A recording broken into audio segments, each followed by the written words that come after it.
4 fundamentos da perfeita linguagem do amor. Quais são? Primeiro deles, né? O pertencimento. Segundo deles, a importância. Terceiro, gente, o significado. E o quarto, a distinção. Então, agora eu vou detalhar um pouquinho para vocês como que é então, né? Como que vocês podem criar um novo hábito embasados aí nesses 4 fundamentos da perfeita linguagem do amor, certo? Então, vamos lá. Pertencimento, o primeiro fundamento ali da perfeita linguagem do amor. O pertencimento, gente, ele se refere ao quê? Ele se refere à necessidade inconsciente que o ser humano, que a criança tem ali de ser acolhida, né? Ela precisa ser, ela tem a necessidade de ser abraçada, ela tem a necessidade de ser amada, ela tem a necessidade ali de ser acolhida, pertencer ao núcleo familiar. Ali, ela tem essa necessidade enquanto indivíduo. E o pertencimento, gente, ele é uma memória que influencia o desenvolvimento saudável da criança. E o primeiro núcleo, né, ali, o primeiro desejo de pertencimento da criança, gente, ele surge no núcleo familiar, né? O primeiro desejo ali, por que o núcleo familiar, gente? Porque é o quê? Onde a criança ali, ela está inserida. Então ali, né, o núcleo familiar é o primeiro desejo que ela tem ali de se sentir pertencente, certo? Então, ela precisa de uma comunicação de amor dos pais. Será que você tem o hábito de comunicar amor aos seus filhos por meio de atos, palavras e ações? Será que você tem? Então, ela precisa de uma comunicação, gente, de pais que beijam, de pais que abraçam, de pais que acariciam, né? De pais que reservam um tempo de qualidade com a sua criança. Então, ela precisa se sentir, gente, integrante ali da família. Ela precisa se sentir filha do papai e da mamãe. Ela precisa se sentir irmã do seu irmãozinho. Ela precisa, então, estar ali envolvida nas atividades dos pais, dos irmãos, né? Vai ali, o irmão tá fazendo karatê, leva a criança junto para ver, gente.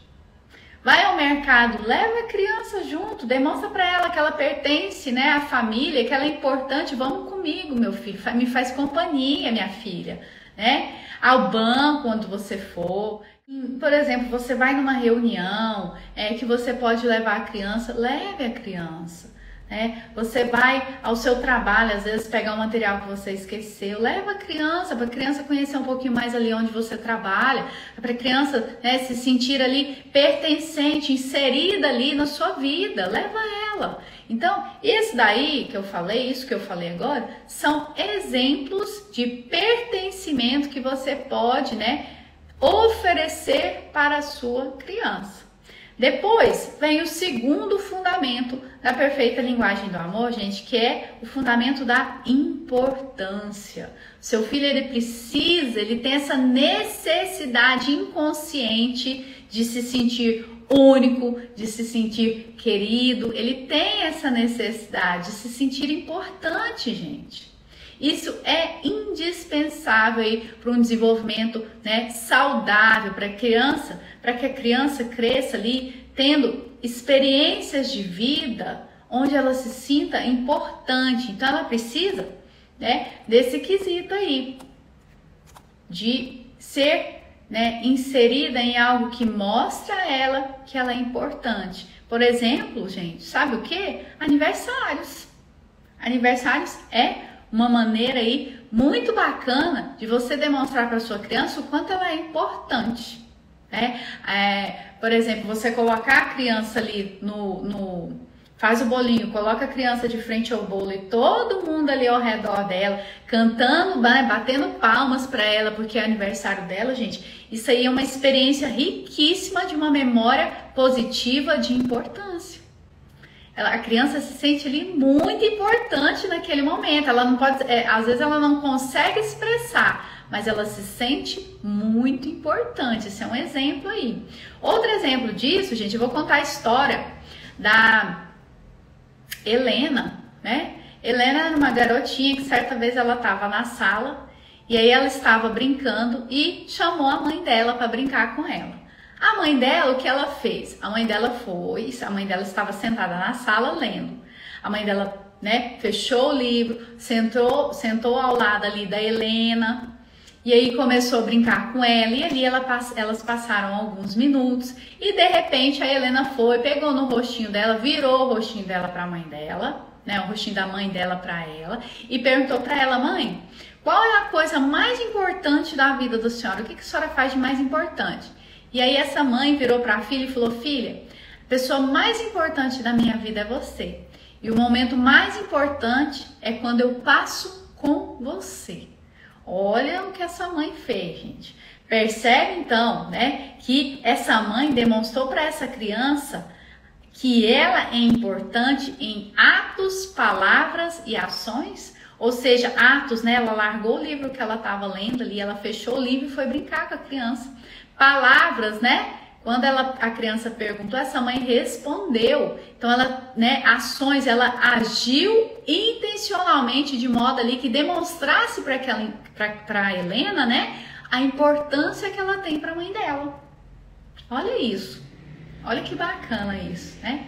Então, além ali de participar, da mãe da Helena participar da vida dela ali, de estar ali com ela, de brincar com ela, de largar o que ela estava fazendo e mostrar para Helena: filha, olha, você é mais importante que tudo isso para mim, ela ainda agiu demonstrando para Helena o quanto Helena é importante em atos, palavras e ações.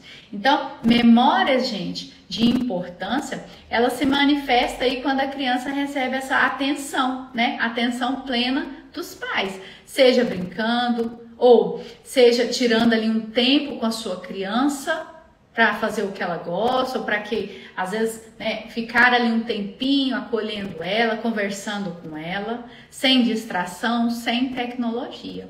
Então, esse aí é um outro exemplo que você demonstra para o seu filho, para a sua filha, o quanto ela é importante. O terceiro fundamento da perfeita linguagem do amor, que é o significado, gente. Seus filhos sabem o que eles significam para você? Seus filhos sabem? Seus filhos realmente aí sabem qual que é o significado que eles têm aí na sua vida? Será que eles sabem? Isso é para saber, gente, de fato, se você... Por que eu tô perguntando isso, né? Para saber de fato, se você tem demonstrado aí por meio de atos, palavras e ações, o quanto o seu filho significa para você. Será que você tem demonstrado, né, o significado que essa criança tem na sua vida, o quanto ela é importante, o quanto ela pertence, né, o quanto ela foi ali desejada, o quanto ali vocês se sentiram felizes com a chegada dela? Ou será que quando você está ali com seus filhos, né, será que vocês estão então percebendo eles, notando eles, reparando eles, né? Será que eles estão notando esse entusiasmo em você, de você notar o quanto eles estão ali se desenvolvendo, né? O quanto eles estão aprendendo, o quanto eles estão diferentes, o quanto eles estão crescendo? Será que o seu filho tem visto esse olhar seu mostrando para ele o quanto ele significa para você? Ou será que você tem passado aí por ele, né, com indiferença ou até mesmo evitando ele para que, ou ela, né, para que ela não te atrapalhe aí nos seus afazeres do dia a dia? E uma maneira, gente, de você demonstrar para sua criança o significado que ela tem, que ela exerce aí na sua vida, sabe como, gente? Uma coisa simples, às vezes vocês vão falar até boba. Pega lá o álbum de fotos, né? Ou hoje em dia, quase que as pessoas não têm mais álbum, né? Mas pega então as fotos do nascimento dele, dela, né? Pega as fotos ali dos primeiros dias, mostra para sua criança, mostra para ela o quanto ela foi cuidada, cuidado, o quanto ela foi desejada, o quanto ela foi bem-vinda, né? O quanto a família se sentiu feliz por tê-la lá no meio de vocês, né? Então mostra para ela, isso aí vai dar vai demonstrar para ela o significado que ela tem. Então uma coisa simples, mas que você pode fazer, que vai dar um significado muito forte para essa criança, certo? Depois, gente, o quarto fundamento da perfeita linguagem do amor é o quê? A distinção. Distinção, gente, é isso mesmo. Será que o seu filho está percebendo que ele é único, que ele é exclusivo, que ele não é igual ao irmão ou à irmã? Será que seu filho tem notado, tem percebido isso de você? Ou será que aí na sua casa tem aquele filho aí, né, que ele se sente menos amado que os outros? E aí, gente, conta pra mim, como que tá aí na sua casa? Porque, por exemplo, né, tem famílias que antes, né, agora talvez não sei se ainda tem isso mais, mas antes, eu falo porque eu tive essa experiência, eu passei por essa experiência, tinha famílias que falavam que todos os filhos devem ser tratados da mesma maneira. Se o fulano ganhou uma camiseta, o ciclano também tem que ganhar uma camiseta. Se a Beltrana ganhou uma sandalinha, a ciclana também tinha que ganhar uma sandalinha. Tudo igual, do mesmo jeito, do mesmo modelinho, né? Então tinha que ser tudo igual, o que dá para um, dá para o outro. Só que aí esqueceram, gente, que assim como os dedos das nossas mãos não são iguais, gente, os nossos filhos também não são. Cada um tem as suas particularidades, cada um, gente, tem as suas individualidades, suas habilidades diferentes, seus gostos diferentes, seus modos de pensar diferentes, gente. Então, cada filho é único e precisa ser tratado ali, né, na sua individualidade, em quem ele é, a pessoa que ele é, porque ele não é igual ao irmão, ele não é igual ao primo, ele não é igual o vizinho, ele não é igual o coleguinha da escola, ele é único e é exclusivo. Será que você tem demonstrado isso para sua criança, mostrado para ela o quanto ela é única ali, ela é exclusiva? E aí, como que você faz, então, para tratar a sua criança aí de uma maneira exclusiva aí? De uma maneira aí que ela se sinta importante, né? Na sua distinção, na sua individualidade. Como será que você pode fazer isso, gente? Vou falar para vocês, né? Quando você conhece a linguagem do amor preferencial da sua criança, você consegue tratar ela na individualidade dela. Quando você tem mais aí de um filho, então, e conhece a linguagem do amor de cada filho, você consegue tratar cada um de uma maneira diferente, porque eles são diferentes e necessitam sim ser tratados de maneira diferente. Então, reconhecer, conhecer e identificar a linguagem do amor preferencial da sua criança é uma maneira de tratar ela aí na sua individualidade. Então, para criar, gente, filhos fortalecidos emocionalmente, a gente então precisa começar aí a desenvolver esse hábito, como eu falei, né, embasados aí, né, tirando como referência os fundamentos da perfeita linguagem do amor, que eu já passei aí as informações, né? Aí eu pergunto para vocês, como seria para vocês começar a criar novos hábitos aí que desenvolvesse então futuramente, um futuro bem próximo aí, filhos fortalecidos emocionalmente.